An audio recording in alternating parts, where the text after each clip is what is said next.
ಏನಾದರೂ ನಂತರದಲ್ಲಿ ಪ್ರಶ್ನೆಗಳು ಅಥವಾ ವಿಶ್ಲೇಷಣೆ ಇದ್ದರೆ ಅದಕ್ಕೆ ನಾವು ಸ್ಪಂದಿಸಬಹುದಾಗ್ತದೆ. So that raw data is available. I will request CCRP to provide it instead of ask for this raw data in whichever form. If you want in a digital form, we can give it in digital form. Hard copy ಬೇಕಾದರೆ hard copy ನಿಮಗೆ ಕೊಡಬಹುದು. ಅದ್ರ ಮೇಲೆ ನೀವು analyse ಮಾಡ್ಕೋಬಹುದು. ಇನ್ನು ಅದು ಬಿಟ್ಟು ಇವತ್ತು ಹೆಚ್ಚಿಗೆ ಪತ್ರಿಕಾಗೋಷ್ಠಿಯಲ್ಲಿ ಹೆಚ್ಚಿಗೆ ವಿಷಯಗಳಿಲ್ಲ. 3 ವಿಷಯಗಳು CCBಗೆ ಸಂಬಂಧಪಟ್ಟಿದ್ದು ಇದ್ದಾವೆ. ಒಂದು ಅದರಲ್ಲಿ ಇಂಪಾರ್ಟೆಂಟ್ ಇರ್ತಕ್ಕಂಥದ್ದು, ಒಬ್ಬ ವ್ಯಕ್ತಿ ಭಾಳ ವರ್ಷಗಳಿಂದ ಲೋಕಾಯುಕ್ತ ಅಧಿಕಾರಿ ಅಂತ ಹೇಳಿಕೊಂಡು ಸರ್ಕಾರಿ ಅಧಿಕಾರಿಗಳಿಂದ ಅವರಿಗೆ ಫೋನ್ ಮಾಡಿ ಹಣವನ್ನು ಕೇಳ್ತಾ ಇರ್ತಕ್ಕಂಥ ಒಬ್ಬ ವ್ಯಕ್ತಿಯನ್ನು CCBಯವರು ಬಂಧಿಸಿದ್ದಾರೆ. ಈ ಸಂಬಂಧದಲ್ಲಿ ವಿಧಾನಸೌಧ ಪೊಲೀಸ್ ಠಾಣೆಯಲ್ಲಿ ಈಗ ಕಳೆದ ನವೆಂಬರ್ನಲ್ಲಿ ಒಂದು ಪ್ರಕರಣ ದಾಖಲಾಗಿತ್ತು.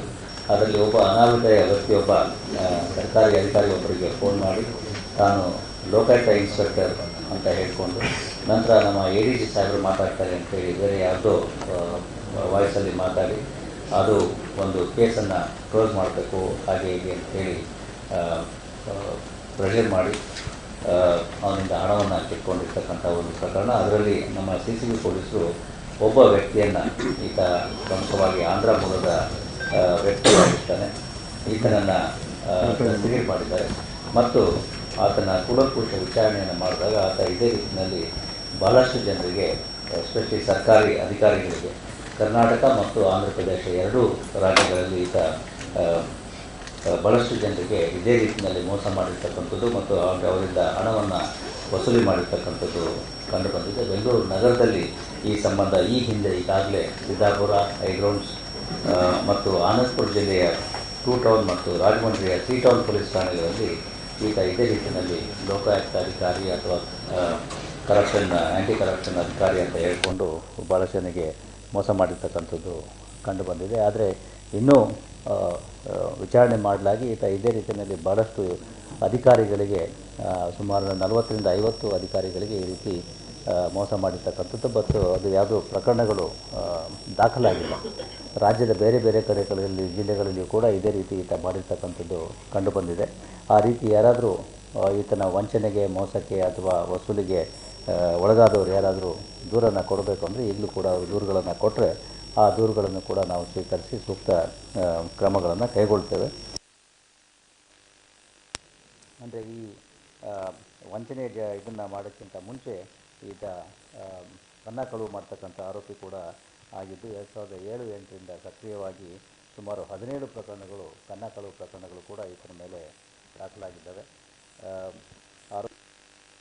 ಹಿನ್ನೆಲೆಯನ್ನು ಗಮನಿಸಿದಾಗ ಸುಮಾರು 2007-8ರಿಂದ ಈತ ಈ ರೀತಿ ಕನ್ನ ಕಳುವು ಅಪರಾಧಗಳನ್ನು ಮಾಡಿಕೊಂಡು, ನಂತರ 2019ರಲ್ಲಿ ಕೆಲವು ತೆಲುಗು ಮೂವಿಗಳ ಪ್ರೇರಣೆಯಿಂದ ಈ ರೀತಿ ಲೋಕಾಯುಕ್ತ ಹೆಸರಿನಲ್ಲಿ ಜನರಿಂದ, ಅದರಲ್ಲೂ ಮುಖ್ಯವಾಗಿ ಸರ್ಕಾರಿ ಅಧಿಕಾರಿಗಳನ್ನು ವಸೂಲಿ ಮಾಡ್ತಕ್ಕಂಥ ಒಂದು ಪ್ರವೃತ್ತಿಯನ್ನು ಬೆಳೆಸ್ಕೊಂಡು ಇದುವರೆಗೆ ಅರೆಸ್ಟ್ ಆಗದೇ ಓಡಾಡ್ಕೊಂಡಿದ್ದ. ಈಗ ಈತನ ಅರೆಸ್ಟನ್ನು ಮಾಡಿದ್ದೇವೆ. ಆರೋಪಿ 31 ವರ್ಷದವನಾಗಿದ್ದು ಈಗ ಬೆಂಗಳೂರು ಸಾತ್ನೂರು ಹತ್ರ ವಾಸ ಇದ್ದಾನೆ. 10ನೇ ತರಗತಿಯವರಿಗೆ ಓದಿದ್ದು ಕೂಡ ಈ ಮಾತಿನ ಕಲೆಯಲ್ಲಿ ನಿಪುಣನಾಗಿದ್ದು ಈ ರೀತಿ ಜನರನ್ನು ಮೋಸ ಮಾಡ್ತಕ್ಕಂಥ ಒಂದು ಪ್ರವೃತ್ತಿ ಈತನದಾಗಿದೆ. ಡೀಟೇಲ್ಸ್ ಕೊಟ್ಟಿದ್ದೀವಿ.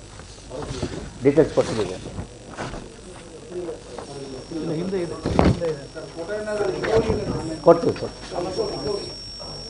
ಈತನಿಂದ ರಿಕವರಿ ಏನು ಸದ್ಯಕ್ಕೆ ಆಗಿಲ್ಲ. ರಿಕವರಿ ಆಗಿದ್ದೇನಪ್ಪ? ರಿಕವರಿ ಆಗಿಲ್ಲ. ಕೊಡ್ತಾರೆ. ಯಾವುದು ಆರೋಪಿ ಅಂತಲೇ ಏನಿಲ್ಲ, ರ್ಯಾಂಡಮ್ ಆಗಿ ನಿಮ್ಮ ಮೇಲೆ ಲೋಕಾಯುಕ್ತ ಕಂಪ್ಲೇಂಟ್ ಆಗಿದೆ, ನಿಮ್ಮ ಮೇಲೆ ಇದಾಗಿದೆ ಅಂತ ಹೇಳಿ ಹೆದರ್ಸ್ತಕ್ಕಂಥದ್ದು ಮತ್ತು ಅವರಿಂದ ಇಲ್ಲ ನಾಟ್ ನೆಸರಿಲಿ ಆ ಥರ ಏನಿಲ್ಲ. ರ್ಯಾಂಡಮ್ ಆಗಿ ಅಧಿಕಾರಿಗಳಿಗೆ ಫೋನ್ ಮಾಡಿ ನಿಮ್ಮ ಮೇಲೆ ಈ ಥರ ಕಂಪ್ಲೇಂಟ್ ಆಗಿದೆ, ಈ ಥರ ಕ್ಲೋಸ್ ಮಾಡಲಿಕ್ಕೆ ಇಷ್ಟು ಕೊಡಬೇಕಾಗ್ತದೆ, ಹಾಗೆ ಹೇಗೆ ಅಂತ ಹೇಳ್ತಾರೆ. ಯಾವುದರಲ್ಲಿ? ಇದರಲ್ಲಿ ಒಬ್ಬ ಗೌರ್ಮೆಂಟ್ ಆಫೀಸರೇ ಕಂಪ್ಲೇಂಟ್ ಕೊಟ್ಟಿದೆ. ಅವ್ರ ಹೆಸರು ಕೊಡ್ತಾರೆ, ರಾಮದಾಸ್ ಕೊಡ್ತಾರೆ, ಡೀಟೇಲ್ಸ್ ಕೊಡ್ತಾರೆ.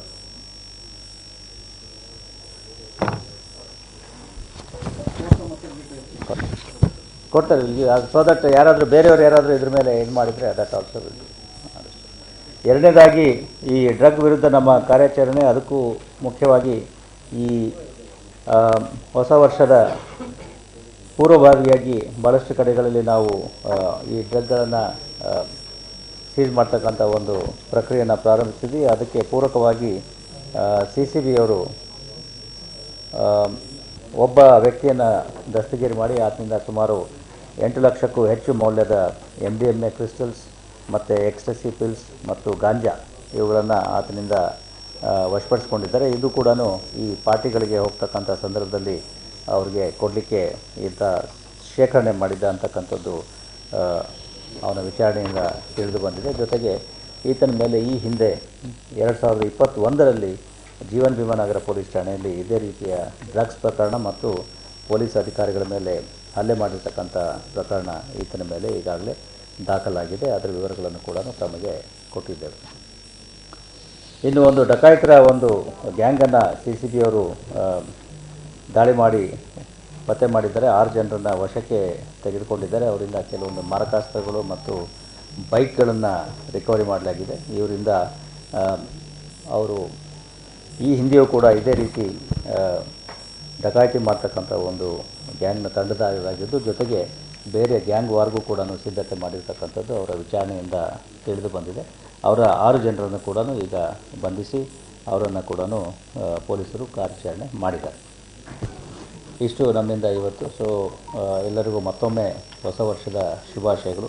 ಜೊತೆಗೆ ಈ ಹೊಸ ವರ್ಷವನ್ನು ಸಂತೋಷದಿಂದ ನಾವು ನೀವು ಸ್ವಾಗತ ಮಾಡಲಿಕ್ಕೆ ಇವತ್ತು ಒಂದು ಸಣ್ಣ ಔತಣಕೂಟವನ್ನು, ಭೋಜನ ಇದನ್ನು ನಮ್ಮ COP ಕಚೇರಿಯಲ್ಲಿ ಆಯೋಜಿಸಿದ್ದೇವೆ. ನಮ್ಮ ಅಧಿಕಾರಿಗಳು ಮತ್ತು ತಮಗೆಲ್ಲರಿಗೂ ಕೂಡ ಈ ಭೋಜನಾಕೂಟಕ್ಕೆ ನಾನು ಸ್ವಾಗತವನ್ನು ಕೋರ್ತೇನೆ. 1:30 will all meet for lunch. ಯಾವುದು ಆಡ್ಗೋಡಿ ಮಾಡ್ತಾರೆ ಸರ್, ಅದು ಡೀಟೇಲ್ಸ್ ಇಲ್ಲ ನನಗೆ. ಡೀಟೇಲ್ಸ್ ನನ್ನಲ್ಲಿ ಇಲ್ಲ. ಡೀಟೇಲ್ಸ್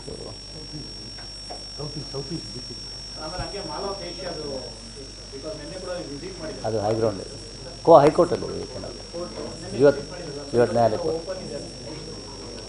ಅದು ಹೈಕೋರ್ಟ್ನಲ್ಲಿ ಇರೋದ್ರಿಂದ ನಾವು ಮಾತಾಡೋದಿಲ್ಲ. ಕೋರ್ಟ್ನ ನಿರ್ದೇಶನದಂತೆ ನಾವು ಕಾರ್ಯಾಚರಣೆ ಮಾಡ್ತಾಯಿದ್ದೀವಿ.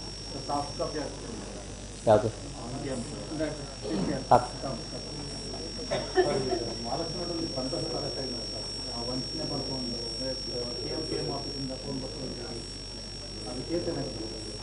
ಯಾವುದು ಅದು ಕೂಡ ಬೇರೆ ಯಾರ್ಯಾರು ಮಾಡಿದ್ದಾರೆ ಅಂತೇಳಿ ಪತ್ತೆ ಮಾಡಲಿಕ್ಕೆ ನೋಡ್ತಾ ಇದ್ದೀವಿ. ಒಂದು ಕೇಸು ರಿಜಿಸ್ಟರ್ ಆಗಿದೆ, ಬೇರೆ ಯಾವುದು ಇನ್ನೂ ಬಂದಿಲ್ಲ. ಅವರು ಡೆಲ್ಲಿಯಿಂದನೂ ಯಾರೋ ಬಂದಿದ್ದರು ಅಂತ ಕಾಣ್ತದೆ.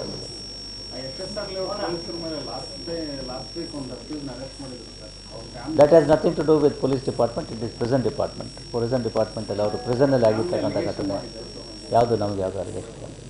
V are not received anything. But what it's death in judicial custody. So ಹೀಗಾಗಿ ಅದಕ್ಕೆ ಪೂರಕವಾಗಿ ಎಲ್ಲ ವಿಚಾರಣೆ ಅದಕ್ಕೆ ಅನುಗುಣವಾಗಿ ನಡೀತದೆ. ಜೈಲಿನಲ್ಲಿ ಆಗಿರ್ತಕ್ಕಂಥದ್ದು. ಸೊ ಜೈಲು ಅಧಿಕಾರಿಗಳನ್ನು ಕೇಳಬೇಕು.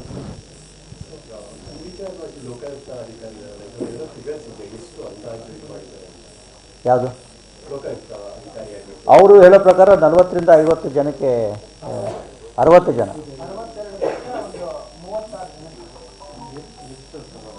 36 ಜನನಾ 36 ಜನಕ್ಕೆ 36%. ರಾಜ್ಯದ ಬೇರೆ ಬೇರೆ ಭಾಗಗಳು, ಜೊತೆಗೆ ಇವನ್ ಆಂಧ್ರ ಪ್ರದೇಶದಲ್ಲಿಯೂ ಕೂಡ, ಆಂಧ್ರ ತೆಲಂಗಾಣದಲ್ಲಿಯೂ ಕೂಡ.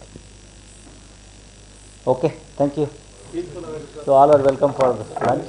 ಪೀಸ್ಫುಲ್ ಆಗಿದ್ದಕ್ಕೆ ನಿಮಗೂ ಕೂಡ ಧನ್ಯವಾದಗಳು. So your contribution is immense. ಎಲ್ಲ ಸರಿಯಾದ ಸುದ್ದಿಯನ್ನು ಸರಿಯಾದ ಸಮಯಕ್ಕೆ ಜನರಿಗೆ ತಲುಪಿಸಿ ಕನ್ಫ್ಯೂಷನ್ ಇಲ್ಲದೇ ನೋಡ್ಕೊಂಡಿದ್ದೀರಾ. ಎಸ್ಪೆಷಲಿ ಕೆಲವೊಂದು ಹೊಸ ನಿರ್ಧಾರಗಳನ್ನು ತಗೊಂಡಿದ್ವಿ. MG ರೋಡ್, ಬ್ರಿಗೇಡ್ ರೋಡ್ ಜಂಕ್ಷನನ್ನು ಇದು ಮೆಟ್ರೋ ಸ್ಟೇಷನ್ ಕ್ಲೋಸ್ ಮಾಡಿರ್ತಕ್ಕಂಥದ್ದು, ಟ್ರಾಫಿಕ್ ಡೈವರ್ಷನ್ಗಳಿರ್ಬೋದು, ಮತ್ತು ಜನರಿಗೆ ಏನೇನು ಸೂಚನೆಗಳನ್ನು ಕೊಡಬೇಕಾಗಿತ್ತು, ಯೂನಿ ಡೈರೆಕ್ಷನಲ್ ಮೂವ್ಮೆಂಟ್, ಅವುಗಳನ್ನೆಲ್ಲ ಜನರಿಗೆ ತಲುಪಿಸಿದ್ದಾರೆ. ಜೊತೆಗೆ ನಮ್ಮ ಅಧಿಕಾರಿಗಳು ಮತ್ತು ಸಿಬ್ಬಂದಿಗಳು ಕೂಡ ಭಾಳಷ್ಟು ಶ್ರಮವಹಿಸಿ ಕೆಲಸವನ್ನು ಮಾಡಿದ್ದಾರೆ. ಇನ್ನು 2 ದಿವಸ ಇನ್ನೂ ನಿದ್ದೆ ಮಾಡಿಲ್ಲ ಅವರು, ಇನ್ನು ಸ್ಲೀಪ್ ಮೋಡಲ್ಲೇ ಇದ್ದಾರೆ. ಸೊ ನಾನೊಬ್ಬನೇ ಇಲ್ಲಿರೋದು ಈಗ ಚಾಲನೆಯಲ್ಲಿರೋದು. ಸೊ ಉತ್ತಮವಾಗಿ ಮಾಡಿದ್ದಾರೆ. It has been widely appreciated by everybody. The new year security arrangements done by the Bangalore City Police.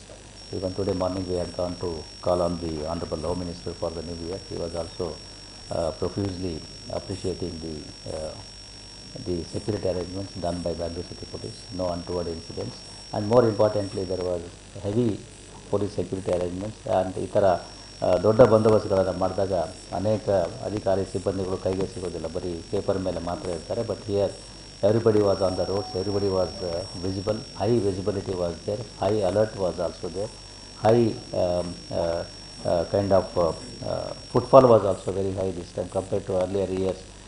Huge number of people gathered at MG Road, Brigade Road Junction, and also even at Opera Junction, and also at Koramangala Jyoti Nivas College area, 100 Feet Road, 12th Main Junction in Indiranagar. So all these places our police officers have done a wonderful job, and even the traffic police also has been appreciated, because not many traffic snarks were there, because 31st night becomes a kind of a gridlock everywhere, but traffic was moving though slowly but smoothly, and it was restored to normalcy much earlier, much quickly. And more importantly, we had also done a lot of drunken driving checking also this year. About 330 drunken driving cases have been detected on the New Year's Eve. So we further appeal to the people not to drink and drive. If you are drinking, don't drive. Appeal again and again we will be making. Thank you. Okay, thanks. So we'll meet at lunchtime.